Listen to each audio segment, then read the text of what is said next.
8 बजे Orion mall से निकलती हैं और उन्हें इस बात का एहसास होता है कि उन्हें एक बाइक पर 3 लड़के उनका पीछा कर रहे हैं। उन्हें थोड़ा अटपटा लगता है, वो इग्नोर करने की कोशिश करती हैं, लेकिन वो मनचले उनकी हरकतें लगातार बढ़ती ही जाती हैं। एक लड़का तो हद तब पार करता है जब वो अपनी टी शर्ट तक उतार देता है।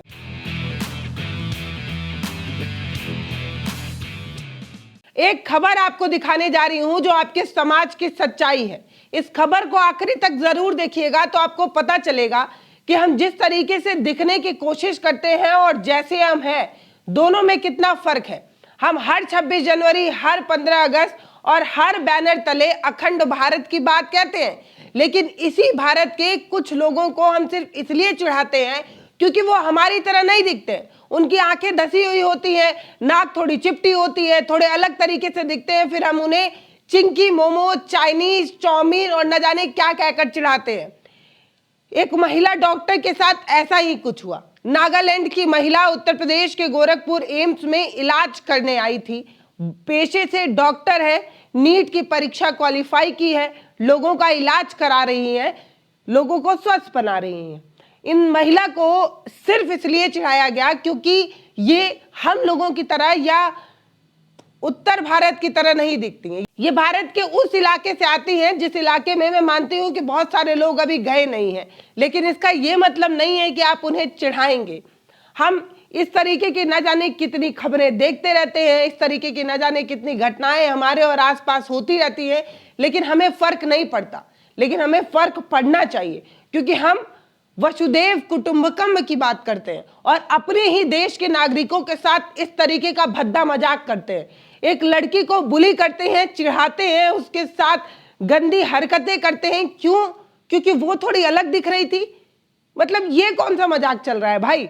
ये जो पूरी खबर है ये आपको अंदर से झकझोरने वाली है, इसलिए आपको खबर पूरी देखनी चाहिए। नागालैंड की एक महिला डॉक्टर जो 3rd ईयर की स्टूडेंट है, गोरखपुर एम्स में कार्यरत हैं, काम कर रही हैं।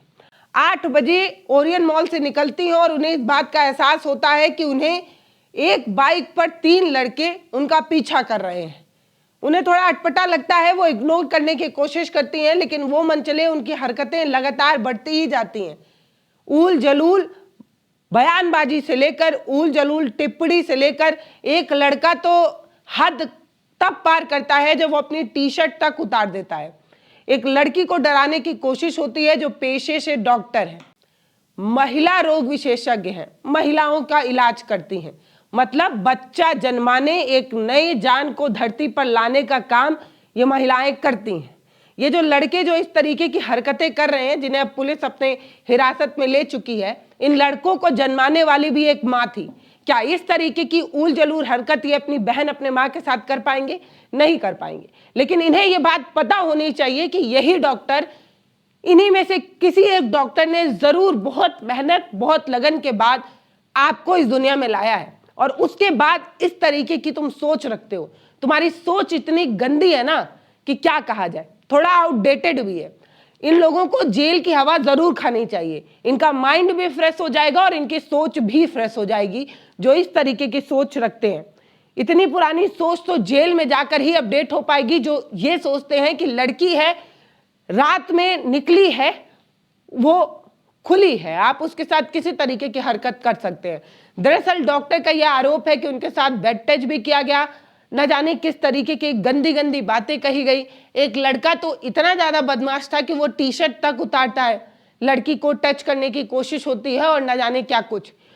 महिला डॉक्टर इतनी डरी हुई है कि वो किसी से भी बात करने को तैयार नहीं है, लेकिन उन्होंने अपनी जो शिकायत पुलिस को बताई, उसी के आधार पर मैं आपको ये सारी बातें बता रही हूँ कि नॉर्थ ईस्ट में इस पूरी घटना को लेकर एक आक्रोश, एक गुस्सा, एक नाराजगी है कि अपने ही देश की एक लड़की को अपने ही लोगों के बीच इस तरीके से जलील और अपमानित होना पड़ रहा है। उसको इस तरीके से उसका मजाक बनाया जा रहा है, उसे चाइनीज कहा जा रहा है, उसे चिंकी मोमो कहा जा रहा है, उसे गंदे गंदे इशारे किए जा रहे हैं। और ऐसा नहीं है कि ये उत्तर प्रदेश के गोरखपुर का एक लौता मामला है। दिल्ली में भी एक दिन पहले ऐसी ही घटना हुई। उस पर जाने से पहले आपको वो बयान याद है कि नहीं कि उत्तर प्रदेश में रात के अंधेरे में 12 बजे लड़कियां सोना लाद कर स्कूटी से निकल सकती है। ना तो रात का 12 बज रहा था और ना उत्तर प्रदेश का कोई पिछड़ा गांव था, उत्तर प्रदेश के गोरखपुर शहर में रात 8 बजे ये सब कुछ हुआ और लड़की ने चीख कर लोगों को इकट्ठा किया, तब ये बदमाश फरार हुए। फिलहाल सीसीटीवी फुटेज और इन सभी के आधार पर इन तीनों को गिरफ्तार किया जा चुका है, जिनमें से एक का नाम सूरज गुप्ता, दूसरे का नाम अमृत विश्वकर्मा और तीसरे का नाम आदित्य राजपूत है। इन तीनों को पकड़ लिया गया है। इसकी तस्वीर भी सामने आई कि सलाखों के पीछे ये कैसे दिख रहे हैं। अब इन भाइयों को कहना था मुझे कि भाई तुम्हें चाइनीज मोमो की जरूरत नहीं है, जेल की स्पेशल थाली की जरूरत है। यही स्पेशल थाली तुम्हें मुबारक हो अगर तुम्हारी सोच इतनी छोटी है। मतलब अगर पढ़े लिखे होगे तो तुम्हें ये बात पढ़ाई गई होगी, समझाई गई होगी, दिखाई भी गई होगी। और हम हर बार ये कहते हैं, हमारी हर किताब में ये कहा जाता है कि भारत अनेकता में एकता में विश्वास करता है। भारत की अनेकता में एकता, यही है भारत की विशेषता। हम जम्मू कश्मीर से लेकर लेह लद्दाख से, भारत के इस कोने से लेकर उस कोने तक हम सब एक हैं। लेकिन इसके बावजूद भी इस तरीके से हम किसी को भी किसी के इलाके में जन्मे होने के नाते, हमारे और आपके जैसे नहीं दिखने के नाते किसी को चाइनीज कहते हैं, किसी को चिंकी मोमो कहते हैं, किसी को नेपाली कहते हैं, किसी को न जाने क्या कुछ कहते हैं। और इस तरीके की घटनाएं लगातार हो रही हैं। एक घटना जो पिछले दिनों बहुत ज्यादा सुर्खियों में रही, आपको पता भी होगा कि 2 लड़कों को सिर्फ इसलिए बुली किया गया और अब वो है भी नहीं इस दुनिया में क्योंकि वो हमारे और आप जैसे नहीं दिख रहे थे। त्रिपुरा के एंजल और उनके भाई माइकल चक्सा, ये दोनों को एक भीड़ आती है, चिढ़ाती है, उकसाती है और फिर डंडों के सहारे इतनी बुरी तरीके से पीटती है कि ये भाई अभी दुनिया में नहीं है। इन्हें भी चाइनीज चिंकी मोमो कहा गया और अब इस पर हमला हुआ। इस तरीके की चीजें हो रही हैं, बार बार हो रही हैं। ऐसा क्यों है? हम इतनी पुरानी सोच के साथ आगे कैसे बढ़ सकते हैं? हम अखंड भारत की बात कह रहे हैं, हम विश्वगुरु बनने की बात कह रहे हैं, लेकिन हम अपने ही लोगों को सुरक्षित नहीं रख पा रहे हैं। हमारी सोच इतनी छोटी है, इतनी कमतर है कि हम अपने ही दूसरे जो पड़ोस में रहने वाला भाई है उसे हम इस तरीके से चिढ़ाते हैं। मजा आता है। इस मजे के चक्कर में आपको पता है कि क्या कुछ हो जाता है। कई ऐसी लड़कियां जो अपना पैशन चुनने के लिए यहाँ पर आती तो हैं, लेकिन हमारे और आपके मजे के चक्कर में वो अपने घर वापस लौट जाती हैं। वो अपने सपने पूरे नहीं कर पाती। क्यों?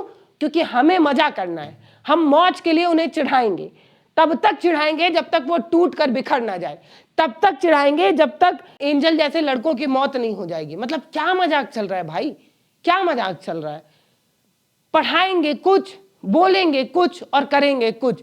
हर 26 जनवरी 15 अगस्त पर लोग चीख चीख कर भारत की अखंडता की बात करते हैं। कहानियां सुनाई जाती है कि भारत अखंड राज्य था, है और रहेगा। कौन सा अखंड भारत? वही अखंड भारत जो अपने ही लोगों को प्यार करना नहीं जानता। वही अखंड भारत जो थोड़ी दबी हुई आंखों को देखकर चाइनीज चाउमीन चिंकी मोमो कहकर चिढ़ाता है। वही है अखंड भारत। कौन सा अखंड भारत?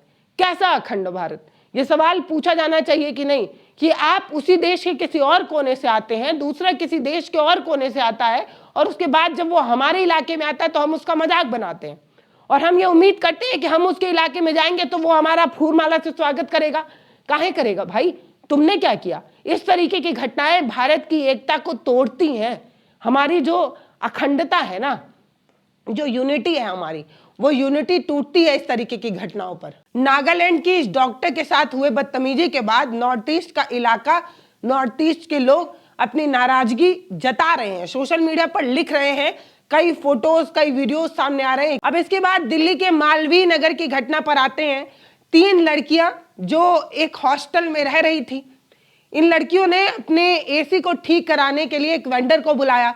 एसी का मरम्मत हो रहा था, कुछ धूल वगैरह जो है एक घर पर गिर जाता है। उसके बाद एक पति पत्नी इन तीनों लड़कियों को, जो अरुणाचल प्रदेश से आई थी, इन तीनों लड़कियों को, जिनमें से 2 यूपीएससी की तैयारी कर रही थी और एक दिल्ली यूनिवर्सिटी में फर्स्ट ईयर की स्टूडेंट थी, इन्हें भी चाइनीज चिंकी मोमो कहकर बुलाती हैं, चिढ़ाती हैं और इन्हें ये कहती हैं कि ये लोग मोमो सेलर हैं, मसाज पार्लर में काम करने वाली हैं। इस तरीके से उनका मजाक बनाती हैं और इस तरीके की चीज़ें कही जाती हैं। मतलब हमने किताबों में अखंडता की न जाने कितनी फोटोज देखी होंगी, न जाने कितने पाठ पढ़े होंगे, न जाने कितने लेसन हम रट रट कर यहाँ तक पहुँच गए, लेकिन हमने अपने जीवन में उसे उतारा नहीं। अगर हम उसे उतारते तो इस तरीके की घटनाएं नहीं होती।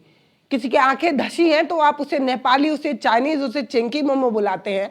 मतलब भद्दा मजाक है ये सच में। और अब आपको कुछ ऐसी ही सिमिलर घटनाएं जो हैं वो बताती हूँ, और फिर उनसे पूछूंगी जो 14 फरवरी को डंडा लेकर निकलते हैं और कहते हैं जहां दिखेंगे बाबू सोना तोड़ देंगे कोना कोना, क्योंकि इन्हें ऐसा लगता है कि लड़का लड़की पार्क में गंदगी फैलाते हैं, समाज की जो खूबसूरती है उसे बिगाड़ते हैं, तोड़ते हैं, गंदगी फैलाते हैं। और ये सारी घटनाएं होती हैं, उस पर तो आपका राष्ट्रवाद का झंडा नहीं उठ पाता है। क्या आपका राष्ट्रवाद का जो झंडा है वो किसी भूमि से टिका हुआ है क्या? जमीन, स्पेस से टिका हुआ है क्या? क्योंकि राष्ट्र जब भी बनता है लोगों से बनता है, और लोगों को तो हम ऐसे लड़ाते हैं कि क्या कहा जाए। किसी दाढ़ी, किसी टोपी वाली को देखकर हमें बुरा लगता है, किसी लड़की को देखकर हमें बुरा लग जाता है, हम उसे चिढ़ाने पहुंच जाते हैं। अब तो ये हो गया है कि हम ब्राह्मणवाद और दलित अपर कास्ट में जो है वो लड़े पड़े हैं, और जब हम इस लड़ाई से भी हमारा पेट नहीं भरता है तो हम किसी नॉर्थ ईस्ट के लड़के को, लड़की को चाइनीज, चिंकी, मोमो सेलर और स्पा में काम करने वाली लड़की और न जाने क्या क्या क्या कर चिढ़ाते हैं। मतलब इन लड़कियों के पास ना दोहरा संघर्ष होता है। पहला तो ये किसी पहाड़ी इलाके से आती हैं इसलिए इन्हें चाइनीज, नेपाली और न जाने क्या कहना होता है। दूसरा, ये लड़की है इसलिए इन्हें सब कुछ फेस करना पड़ता है। गजब मजाक चल रहा है। तो राष्ट्रवाद का झंडा उठाने वाले अपने भाइयों से कहना है, भाई अगर आप सच में अखंड भारत की बात करते हैं, अगर सच में आपको भारत की संप्रभुता, अखंडता पर यकीन है, तो चलाइए ना कोई कैंपेन वैम्पेन, रैली वैली, जिसमें आप बताइए कि पहाड़ी इलाके से आने वाले, भारत के किसी भी कोने से आने वाले लड़के और लड़कियों का भारत के हर जगह स्वागत है। हम उन्हें अपना कर कहेंगे कि ये मेरे भाई हैं। लेकिन अफसोस कि इस तरीके से नॉर्थ ईस्ट से आने वाले लड़के और लड़कियों को अपने ही देश में असहज महसूस होना पड़ रहा है। किसी एम्बिशन, किसी सपने के लिए कोई लड़की बैग पैक कर कर जब हमारे यहाँ आती है, उत्तरी भारत में आती है, तब उसे पता चलता है कि वो अपने ही भारत के कोने में जरूर आई है, लेकिन उसे विदेशी करार दे दिया गया है। उसे चिढ़ाया जाएगा, उसे बुली किया जाएगा, उसे अपमानित किया जाएगा, हर बार उसका मजाक बनाया जाएगा। क्यों? क्योंकि वो आपकी तरह नहीं दिखती है। शर्म आनी चाहिए। अब मैं आपको कुछ ऐसी ही सिमिलर घटनाएं बता देती हूँ। इंदौर के मध्य प्रदेश में भी जून 2025 में ऐसा ही एक मामला देखने को मिला था, जब अरुणाचल प्रदेश की एक महिला को कोरियन नेपाली कहकर बुलाया गया था। ये भी खबरें आई थी। इसके अलावा कमला नगर दिल्ली में भी ऐसी एक घटना देखने को मिली थी, जब मेघालय की एक महिला को 4 लोग स्कूटी सवार ऐसे ही चिढ़ाकर भाग जाते हैं, चले जाते हैं। मतलब हमें आदत बन चुकी है, हम किसी को भी कुछ भी कह सकते हैं। काहे भैया, हमारा मन, हम कह रहे हैं। मतलब ये कौन सी गुंडागर्दी है? और इस तरीके की चीजें करने के बाद हम कहते हैं कि हम भारत की संप्रभुता, अखंडता में यकीन रखते हैं। हमारे भारत की खूबसूरती यही है कि हम अनेकता में एकता की मिसाल है। कौन से अनेकता में एकता की मिसाल है? किसी दूसरे राज्य का कोई लड़का यहाँ पर या लड़की यहाँ पर आ जाए तो चाइनीज, चिंकी, मोमो कहकर चिढ़ाते हैं। उत्तर प्रदेश के गोरखपुर की एम्स की महिला डॉक्टर जो आपका इलाज कर रही है, जो इलाज करते वक्त ना धर्म देखती है, ना जाति देखती है, ना मजहब देखती है, ना क्षेत्र देखती है, ना लिंग देखती है, कुछ भी नहीं देखती, उसे हम चिढ़ाते हैं क्योंकि वो नागालैंड से आती है। मतलब हद है, हद है, सच में हद है। फिलहाल कमेंट सेक्शन खुला है, आप अपनी राय हमें जरूर लिखकर भेजिएगा। अगर जरूरत लगे तो ऐसे संकीर्ण सोच के लोगों तक ये वीडियो शेयर करिए और उनसे पूछिए कि जब भाई भाई की बात करते हो, राष्ट्रवाद की, अखंडता की बात करते हो, तो हर इंसान को गले से क्यों नहीं लगाते हो?